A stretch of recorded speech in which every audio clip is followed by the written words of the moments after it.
Olá, novelovers! Você viu a novela ontem? Eu sou o Esdras, este é mais um vídeo do seu canal sobre teledramaturgia aqui no YouTube. Se você é novo por aqui, seja muitíssimo bem-vindo. Se também é um apaixonado por teledramaturgia, tudo que envolve este universo, aqui é o seu lugar. Aproveita e já se inscreve no canal para não perder mais nenhum vídeo, porque hoje nós temos um vídeo diferente, nós vamos bater um papo, a gente vai se conhecer um pouquinho melhor. E eu conto por que esse vídeo é diferente daqui a pouquinho, depois da vinheta. Não sai daí.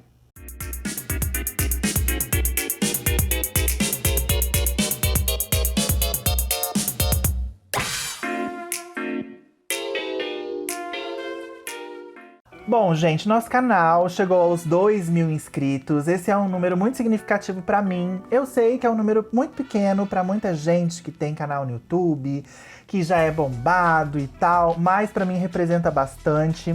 São quase 2 anos inteiros, assim, se dedicando a esse canal, a esse projeto que eu gosto tanto, que eu sinto tanto prazer em manter. E espero continuar tendo esse prazer e essa alegria em dividir com vocês conversinhas, fofoquinhas, novidades, lembranças, recordações sobre a teledramaturgia do Brasil, as nossas novelas, minisséries, nossos artistas maravilhosos, somos noveleiros mesmo, parafraseando minha amiga Samita Nunes, que tem um podcast maravilhoso chamado Noveleira Mesmo. Tô aqui fazendo jabá pra ela porque ela merece, já falei dela em um dos vídeos anteriores. Então, sendo noveleiros que amamos novelas, noveleiros raiz ou noveleiros Nutella, a gente se une e aqui a gente se entende, se distrai, se entrete. É isso que eu quero levar pra vocês e sentir esse retorno nos comentários, nas curtidas e também, principalmente, nas inscrições. Inscrevam-se, tá, gente? Se você não for inscrito, se inscreva, porque tem muita coisa legal aqui sobre teledramaturgia. Então, todo esse retorno me deixa muito satisfeito, com muita vontade de continuar. E se Deus quiser, a gente vai continuar por um bom tempo ainda. Mas eu acho que chegou o momento de vocês conhecerem um pouquinho mais da minha história, de onde que nasceu, de onde que surgiu essa minha paixão pelas novelas. E eu decidi contar hoje um pouquinho pra vocês. Eu espero que vocês gostem, vai ser um bate-papo mesmo, umas recordações assim da minha infância. Espero que vocês não fujam, tá? Porque a gente não vai falar de nenhuma novela específica, mas a gente vai falar dessa paixão que move a gente pela teledramaturgia. Então eu vou começar falando de mim e vocês sintam-se muito à vontade para contar também um pouquinho da história de vocês nos comentários. Bom, eu comecei a me encantar pelas novelas lá pelos anos 90, exatamente em 1990, né, no comecinho dessa década. E eu me lembro nitidamente das chamadas de estreia de 2 novelas em específico, que foram Rainha da Sucata, que estreou em abril de 1990, e Meu Bem, Meu Mal, que foi a substituta, que estreou lá no finalzinho do ano, em outubro de 1990. Então as chamadas dessas 2 tramas, elas estão muito vivas na minha memória, né? Eu lembro de assistir aquilo na TV e ficar encantado com aquela narração, com aquelas imagens clipadas. E começou a me chamar muito a atenção. É claro que antes disso, eu já assistia novela, não assistia tanto, né? Assistia numa quantidade muito menor. A primeira novela que eu lembro, assim, de ter assistido foi Rock Santeiro, em 1985. Só que nessa década de 80, não sei se eu já comentei com vocês em algum vídeo, eu não tinha televisão na minha casa. Eu fui uma criança criada sem televisão. Então todos esses programas infantis que fizeram parte da grade, né, da TV, principalmente da Globo, foi Balão Mágico, Show da Xuxa, Mara. Eu tenho pouquíssimas recordações, flashes de assistir em casa dos vizinhos, né? É muito mais forte pra mim ainda a Xuxa, o Show da Xuxa, que estreou em 86. Mas o que me fascinou na TV mesmo, primeiramente, foram as novelas. Então eu lembro de assistir alguma coisa de Rock Santeiro na casa de algum vizinho. E lembro também bastante de Vale Tudo. Vale Tudo foi uma comoção nacional, né? Então, assim, eu não acompanhava todos os dias, mas acho que tinha um dia na semana, ou 2 dias na semana, que eu e minha mãe, a gente saía de casa, ia na casa de uma amiga dela pra ver cenas de Vale Tudo. E aquilo era muito legal, assim. Novelas de outros horários que eu me lembro bem. Fera Radical, me lembro bastante de Fera Radical, assim, de chamadas, de ouvir falar. Lembro bastante de Top Model, Malu Mader sempre bombando, né? E em 90, entra a televisão na minha casa, assim, e aí a novela se torna uma coisa muito mais presente. Então, os anos 90 é que fazem parte da minha memória afetiva telenovelística muito fortemente. Então eu tenho Rainha da Sucata e Meu Bem, Meu Mal, que me chamam muito a atenção. Ainda naqueles anos 90, uma novela que eu amei, que estreou já no finalzinho daquele ano, foi Lua Cheia de Amor, que estreou em dezembro de 1990. Então essas 3 novelas eu gostava muito. Lua Cheia de Amor eu acompanhei mais, porque era uma novela mais levinha e tal. Então gosto bastante. Aí em 1991, aí sim que eu acabo me apaixonando de vez, porque em 1991 tem a substituta de Lua Cheia de Amor, que é Vamp, paixão total. Mas em Horário Nobre, que uma criança muito mais ousada e curiosa, porque eu já me senti uma criança mais ousada, o Horário Nobre, as histórias do Horário Nobre chamam mais atenção. Então entra no ar, em maio de 1991, O Dono do Mundo. Temos um vídeo aqui sobre o Dono do Mundo, que fez 30 anos de estreia no último dia 20 de maio. Então temos um especial. Assista se você ainda não assistiu. E aí o Dono do Mundo me desperta esse desejo para, além de mero telespectador, começar a criar histórias também, né? A inventar um mundo à parte do meu, né? Daquele mundo que eu vivo. Eu sou uma criança muito solitária. Eu sou filho único.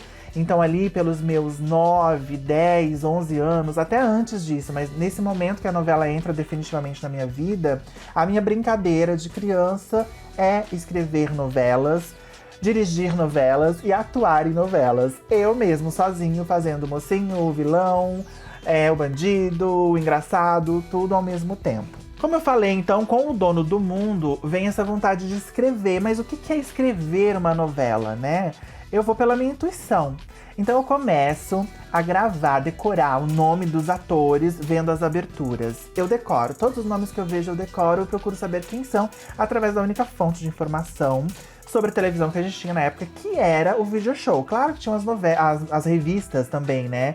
Contigo, qual outra novela, qual outra revista de novela da época que falava muito de Manchete, né?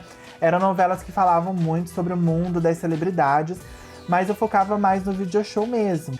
E aí eu começo a preencher cadernos e mais cadernos com elencos gigantescos, né? De atores que eu vou descobrindo os nomes na vida real.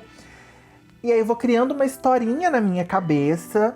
E aí eu começo a escrever aquilo que hoje nós conhecemos como escaleta. Quer dizer, muitos de nós que gostamos de roteiro, que estudamos um pouquinho de roteiro, algumas pessoas mais leigas também conhecem e outras pessoas não. Então, para você que não sabe o que é uma escaleta, a escaleta é o esqueleto do que vai acontecer em um determinado capítulo sem os diálogos, né? O autor da novela, ele pega lá, capítulo 1. Vai acontecer isso, isso, isso no capítulo 1. Fulano nasce, passam-se 20 anos, fulano cresce, tem um acidente de carro, muda a personalidade porque ele fica deformado, aí ele faz uma cirurgia plástica. E aí, eu tô aqui devaneando, tá, gente? Mas assim, enfim, ele vai falando. Aí fulano vai a uma festa, aí fulano se casa com Beltrano, ciclano mata Beltrano. Ele vai falando o que vai acontecer, mas sem colocar as falas, os diálogos nessas cenas. Isso é uma escaleta. Aí depois, claro, é distribuído para os colaboradores da novela, que fazem os diálogos acontecerem. Mas eu fazia essa escaleta, que na verdade era uma inspiração naqueles resumos de novela que vinham nas revistas, né? Na Contigo, hoje tem revista Minha Novela, não sei se mostra os resumos das novelas mais, porque faz tempo que eu não compro uma revistinha dessas, Tititi, Minha Novela. Mas me baseando naqueles resumos de novela, eu vou escrevendo tipo uma escaleta. Através dessa escaleta, eu vou brincar de atuar, né? Então, eu começo a falar, eu não escrevo os diálogos, né? Até porque eu nem sei como fazer isso naquela época. E eu começo a improvisar os diálogos através daquelas escaletas que eu fiz, né? Daqueles resumos de capítulos. E fica um bate-bola de eu comigo mesmo, entendeu? Às vezes é no espelho, às vezes é sozinho, eu vou pra um lado, eu vou pro outro. E é muito divertido, mas eu levo aquela brincadeira a sério, é uma coisa que me diverte. Tem cenas de briga, de tapa na cara, eu bato na minha cara. As minhas mãos, elas ficam marcadas. A minha mãe, ela fica desesperada quando ela vê meu rosto marcado, quer saber o que eu tô aprontando. Aí eu falo que eu tava brincando de fazer novela. Isso é uma coisa que ela repete muito quando ela conta dessas minhas doideiras de infância. E que ela que ela comprova, né, que é uma vocação desde criança. Não em ser atora, eu nunca pensei em atuar de verdade, mas escrever. E escrever me levava a atuar. Atuar era o fascínio da novela, né, incorporando ali, se incorporando em mim. Então, além de escrever, eu queria atuar. Enfim, gente. Com 9 anos de idade, então, eu escrevo a minha primeira novela. E eu vou contar pra vocês agora os títulos dessas novelas que eu escrevi por volta dos 9, 10, 11 anos de idade. Quem que eu imaginava pra serem os personagens, os atores que eu imaginava naquelas novelas. Vou contar um pouquinho o porquê desses títulos e quais as minhas inspirações. Então, a minha primeiríssima novela, gente, se chamou Piscina de Fogo. Eu vou até colocar um logo aqui pra vocês verem, porque eu pedi para um amigo meu fazer os logos das minhas novelas, como elas seriam. Claro que é tudo uma brincadeira, é tudo muito amador, mas ficou muito legal. Olha esses logos, vê o que vocês acham. Então, Piscina de Fogo era uma trama totalmente inspirada em Vale Tudo, gente. Totalmente. Eu tava, assim, impregnado com aquela história de Vale Tudo, eu achava fantástica. E é uma história que fala sobre ambição, jogo de poder e alpinismo social. Nada mais vale tudo do que isso. Eu viria a descobrir mais tarde que esse seria um dos meus temas favoritos em novelas. Por isso que eu amo tanto Gilberto Braga. E era uma novela, lógico, para as 8 da noite, na época chamada de novela das 8. E eu pensei, né, as primeiras pessoas que eu queria nesse meu elenco eram Regina Duarte, Glória Pires, que bombavam muito em Vale Tudo. Também Cássia Kiss, que era a grande assassina da Odete, e o José Wilker. O José Wilker aí destoou um pouco de Vale Tudo, porque ele não estava no elenco. Mas eu lembro bem desses 4 atores serem os meus preferidos para interpretarem os personagens de Piscina de Fogo. E por que Piscina de Fogo? Que título maluco é esse? Por muito tempo eu achei um título nada a ver. Aí depois de um tempo eu achei, não, tinha tudo a ver. Eu era uma criança inteligente, que colocava títulos interessantes mesmo sem saber que eles eram interessantes. Piscina pra mim sempre foi sinônimo de riqueza, gente. Eu era uma criança assim, pobrinha, mas sempre fui muito deslumbrado, sabe? Sempre gostei de luxo, de casa com piscina, de mansões, achava tudo. Então, piscina pra mim, que é uma coisa que eu amo piscina. Eu fico fascinado quando eu vejo aquelas piscinas, até hoje nas novelas. Era sinônimo de riqueza, de luxo, de glamour. E fogo, o fogo representa a vaidade, né? Uma fogueira de vaidades. Então a história era meio que isso, né? Uma fogueira de vaidades, riquezas, colunas sociais, gente rica querendo uma passar a perna na outra, uma querendo aparecer mais que a outra, quem não era rico querendo ser. E aí toda essa fogueira de vaidades, aí piscina, riqueza, fogo, vaidade, piscina de fogo, né? Tava tudo entrelaçado. Eu não sei se faz sentido pra vocês esse título, mas pra mim hoje em dia faz muito sentido. Então, por isso que a minha primeiríssima novela, que eu inventei aos 9 anos de idade, se chamou Piscina de Fogo. E aí, eu vou pra minha segunda novela, que foi inspiradíssima em Tropicaliente. Gente, Tropicaliente foi em 1994. Eu não tô fazendo, tá, na ordem cronológica. Eu falo segunda novela, que é o que eu coloquei aqui no meu roteiro pra lembrar pra vocês. Mas claro que antes dessa, inspirada em Tropicaliente, eu escrevi outras que eu vou falar também. Mas é que eu preciso falar logo de Tropical Quente, que era a minha novela, claro, inspirada em Tropicaliente. Eu fiquei fascinado por Tropicaliente na época, eu amava. Mais uma novelinha do Negrão, praiana. Só que naquela época eu acho que essa foi a primeira novela praiana dele, né? Pelo menos que eu me lembrava. As novelas dos anos 80, 70 dele eu não me lembro. Mas novelinha das 6, passada no Nordeste, com todo aquele clima praiano, aquela brejeirice. Era a primeira vez, eu fiquei muito fascinado, né? Com todo aquele clima, aquela fotografia. Eu amei Tropicaliente. E eu amava a Açucena, feita pela Carolina Dickman, que hoje é uma atriz que é difícil pra mim engolir. Eu não sou muito fã da Carolina Dickman, mas em Tropicaliente eu amava aquela menina, amava a personagem Açucena, achava aquele nome maravilhoso. Fui pesquisar e descobri que era o nome de uma flor. E aí eu queria fazer Tropicaliente, a minha Tropicaliente. E aí eu criei Tropical Quente. Gente, olha esse título, Tropical Quente. E quem era a minha Açucena? Gabriela Duarte, que eu achava maravilhosa. E que se chamaria o quê? Não ia ser nome de flor, ela ia ter nome de fruta. Mas qual fruta? Não poderia ser pitanga, porque já tinha uma pitanga em Tropicaliente, feita pela Gabriela Alves. E aí, gente, vocês estão preparados para o nome da minha protagonista em Tropical Quente, vivida pela Gabriela Duarte? Então lá vai. Minha protagonista se chamava Carambola. Gente, é pra rir mesmo, é pra rir, é pra zoar. Porque Carambola, eu coloquei o nome de uma protagonista de uma novela minha de Carambola. Isso me lembra uma piada obscena, que eu não vou contar aqui, óbvio, mas que era muito engraçada. Mas enfim, Carambola era a protagonista de Tropical Quente.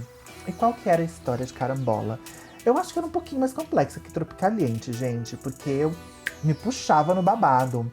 Tropical Quente era a história da Carambola, uma menina super brejeira, criada de uma forma muito natural, numa ilha de algum lugar, não sei, uma ilha do Rio de Janeiro, uma ilha de Santa Catarina, não sei, não tem esses detalhes. E ela era criada pelo avô, vivido pelo Gianfrancesco Guarnieri. Eu só me lembro desses dois atores que eu imaginava pra essa história. E o Gianfrancesco Guarnieri era aquele vovozinho maravilhoso que criou a neta praticamente sozinho e tal. Ensinou ela a ler, a escrever, ela muito inocente, ingênua, virgem. De repente, o avô morre e ela precisa se virar sozinha. Aí carregam a menina pra cidade grande. E lá, claro, ela não sabe se virar. E a história de Carambola, gente, vira uma tragédia, um drama, na verdade, um grande drama. Porque eu sou uma pessoa muito dramática, confesso pra vocês que eu sou muito dramático. E aí o que acontece com Carambola na cidade grande? Pra sobreviver, ela começa a se prostituir, vira uma prostituta e passa por maus bocados. Eu só me lembro até aí, gente, eu não desenvolvi muito a história, mas me lembro muito disso, né, desse plot que tinha a novela. E aí, meu povo? E aí que eu descubro recentemente, fazendo as minhas pesquisas aqui pro canal, que além de Tropicaliente, Tropical Quente, a minha história, também tinha inspirações em Marina, uma novela de 1980. Acredite se quiser. Eu não fazia a menor ideia da existência dessa novela lá no início dos anos 90, né? Mas eu tava lendo a sinopse e Marina é a história de uma mocinha que vive numa ilha também, numa cidade afastada, que quem ensina ela a ler e a escrever é o pai, ela nunca foi à escola. Aí chega um momento que ela precisa ir à escola, ela vai pra cidade grande e acontece várias coisas com ela lá. Então essa parte, né, de viver numa ilha, de ser ensinada pelo pai a ler e a escrever, tem muito a ver com Marina, né? No caso, a Carambola era ensinada a ler e escrever pelo avô. Então, eu acho que quando a gente é noveleiro, o nosso subconsciente está tão envolvido com aquilo que a gente acaba criando histórias que já foram criadas, né? Ou que vão ser criadas por autores de verdade, que estão na televisão. Porque, como diz o velho ditado, na TV nada se cria, tudo se copia. E acho que foi o Walter Carrasco que falou que todas as histórias já foram feitas. Não foi o Walter Carrasco, gente, foi outro autor, não lembro agora. É porque quando se fala em copiar, já me vem o Walter Carrasco na mente. Olha o shade. Mas assim, alguém falou que todas as histórias já foram contadas, né? Que são décadas e décadas se fazendo novela e dramaturgia e teledramaturgia pelo mundo. Então não tem como ser tão original assim. Mas o que muda é a forma de ser feito, né? De ser contada aquela história, e é a mais pura verdade. E Tropical Quente e todas as minhas novelas de infância estão aí para provar isso. O que é? Não foi cópia não, gente. Foi inspiração, tá legal? E aí a terceira novela que eu quero contar pra vocês é De Olho no Luar. De Olho no Luar era uma trama que eu tinha pensado pro horário das 7. Uma trama romântica, né? E os protagonistas seriam a Malu Mader e Felipe Camargo. Eu acho que eu ainda tava com Anos Dourados, assim, na minha mente. Devia ter assistido alguma coisa de Anos Dourados em algum momento. Tinha achado o casal bonito e queria Malu Mader e Felipe Camargo pra fazer De Olho no Luar. Bonitinho esse título, né, gente? O que vocês acham? Eu acho bonitinho, assim. Assim, não sei dizer muito o que era a história. Eu lembro que era uma história romântica. E esse título vem do romantismo da lua mesmo, né? De você se inspirar, dos apaixonados se inspirarem pela lua e tal. Mas com certeza esse título foi inspirado em Lua Cheia de Amor, que era uma trama que eu adorava. Tanto que uma novela que eu pensei pro horário das 7 e tal. E era isso. Então teve De Olho no Luar também. E aí eu também criei Lagoa de Sangue, que era uma trama de vampiros inspirada em quem será? Ó, gente, uma trama de vampiros? Claro. no auge de Vamp, né? Eu estava, assim, entorpecido por aquela história, enlouquecido por tudo aquilo. Eu queria ser a Natasha, eu queria ser um vampiro, eu queria ter poderes, eu queria ter aquele charme todo, eu queria cantar. Gente, eu queria ser a Natasha, tá? Eu queria ser a Natasha, eu queria ter aquela lente de contato amarela maravilhosa, aqueles dentes incríveis. A gente pensa uma criança gay que sofre bullying a vida toda. Eles entram no mundo de fantasia das novelas, de repente cria-se uma história que é praticamente para criança mesmo, né? Era uma história para criança e para adolescente. E aí, novela já é uma coisa que tá entranhado dentro de você. Aí vem uma novela com essa temática. Aí você pensa, gente, se eu tivesse poderes, se eu fosse um vampiro, eu acabaria com todo o bullying, eu morderia todo mundo, sabe? Eu daria tapa na cara da pessoa sem tocar nela, só fazendo gesto. Como tinha em Vale Tudo, né? Que as pessoas se estapeavam sem se tocar. Gente, assim, Vamp foi tudo na minha vida. E eu tenho certeza que foi tudo na vida de muitas crianças e adolescentes que cresceram nos anos 90, né? Enfim. E aí eu queria fazer a minha Vamp, a minha novela de vampiros. E aí eu venho com uma coisa mais dramática. Como eu já falei, eu sou dramático, veio com Lagoa de Sangue. Que remete, lógico, né, ao alimento dos vampiros, ao sangue. Então, os vampiros chegavam em determinada cidade e transformavam aquilo numa lagoa de sangue. E a minha protagonista, gente, olha que surreal. Eu era bem ousada. A minha protagonista era Bruna Lombardi, exato. A minha vampirona maravilhosa era a Bruna Lombardi. Uma vampira loira, do olho azul ou verde. Nunca sei, gente, a cor do olho das pessoas que tem olho verde ou azul. Eu nunca sei definir. Mas a Bruna Lombardi era minha vampirona em Lagoa de Sangue, também pensada para as 7 da noite, claro. A pessoa sempre sugestionada ao que ela tá vendo na televisão, né? Por fim, né, deixei por último para falar da novela que foi a minha grande inspiração em O Dono do Mundo, né? Já que eu comecei falando que O Dono do Mundo me despertou essa coisa. Eu lembro que O Dono do Mundo, assim, me deixava embevecido por causa da personagem Thaís. Eu achava o máximo a Thaís ser uma mocinha pobre, que virava prostituta, que abria mão do grande amor da vida dela, que casava com um homem rico, passando por cima desses sentimentos. Eu ficava assim, gente, que é isso? Então essa coisa transgressora sempre mexeu muito comigo também. E eu falei no vídeo sobre O Dono do Mundo que uma das cenas da minha vida em teledramaturgia é a cena da Malu Mader cortando o rosto do Felipe Barreto com um bisturi. Aquilo pra mim tá cristalizado na minha memória. Então cenas fortes, né, de mulheres fortes. Tudo isso definiu muito, né, o meu caráter como pessoa, como noveleiro, enfim.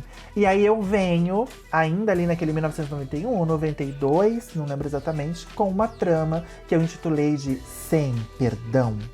Sem Perdão, claro, era uma trama de vingança que tinha muito glamour, muita riqueza e ambição. Tudo bem a cara do Gilberto Braga, meio parecido também com Vale Tudo, também pro horário nobre. E eu me lembro só de 2 protagonistas que eram um par romântico. Claro que eu fiz todo um elenco, mas, gente, isso já tem mais de 25 anos, entendeu? Pensa, se bobear tem mais de 30, enfim. Deixa pra lá. Mas os protagonistas de Sem Perdão eram Marcos Winter e a Luana Piovani. O que vocês acharam, gente? Muito aleatório. Porque, assim, Marcos Winter, ele tava no auge pra mim. Ele tava no auge mesmo, né? Ele tinha acabado de fazer Pantanal, eu achava ele uma gracinha. Ele tava fazendo Felicidade também. E eu sempre tive um crushzinho nele. E a Luana, ela aparece só em 1993. Gente, vocês estão percebendo que eu tô me encalacrando toda aqui nas datas? Então, provavelmente, essas datas que eu tô falando pra vocês que eu criei não são assim, não estão seguindo exatamente os anos das novelas, tá? Porque eu tô falando das minhas inspirações. Inspiração fica na cabeça da gente. Então, pensando agora melhor, com certeza, Sem Perdão, eu não criei em 1991. Veio depois de Sex Appeal, que foi a estreia da Luana Piovani, né? Então, assim, eu lembro muito de Marcos Winter e Luana Piovani. Lembro de cenas bem ardentes entre os dois, que eu mesmo fazia comigo mesmo. Eu mesmo beijava meu braço, sabe? Aquela coisa toda. Braços, enfim.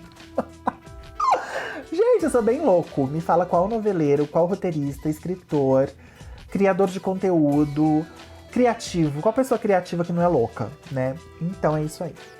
E aí, provavelmente, assim, as datas não batem com o que eu tô falando aqui. Mas acreditem, Essas eram as minhas tramas. E Sem Perdão, né? Esse título Sem Perdão vem da coisa da vingança mesmo, que eu não vou lembrar exatamente que vingança que era. Mas tinha alguma coisa que era imperdoável pra algum personagem desta novela. E Sem Perdão, acho que já foi título até de filme, se eu não me engano. É um título bem de cinema, assim, né? Sem Perdão. Bom, gente, essas foram as minhas novelas da infância, então vamos lá. Contem comigo, foram 5 novelinhas que eu lembrei aqui. Claro que eu escrevi muito mais coisa, mas logo no início mesmo, ali entre os meus 9, 12, 13 anos, foi assim que rolou. Então tivemos Piscina de Fogo. Essa Piscina de Fogo, gente, ela é icônica. Já brinquei com meus amigos depois de adulto de Piscina de Fogo. Foi muito divertido. Tropical Quente, De Olho no Luar, Lagoa de Sangue e Sem Perdão. Foram 5. E aí, claro, eu não me lembro nitidamente de outras tramas, mas eu lembro de algumas, né? Que daí já foi um pouquinho mais adulto, que eu fui criando. E uma curiosidade aqui, que se vocês quiserem eu trago no outro vídeo falando desse mesmo tema, das minhas novelas, ideias de infância, adolescência, blá blá blá. Foram as novelas que eu criei com os títulos que já se tornaram títulos de novela reais, mas que eu criei muito antes das novelas reais irem ao ar, tá? E que quando foi ao ar eu fiquei doido, não acredito, eu devia ter patenteado esse título. Agora vão achar que eu copiei, se eu escrevi uma novela com esse nome, não sei o quê.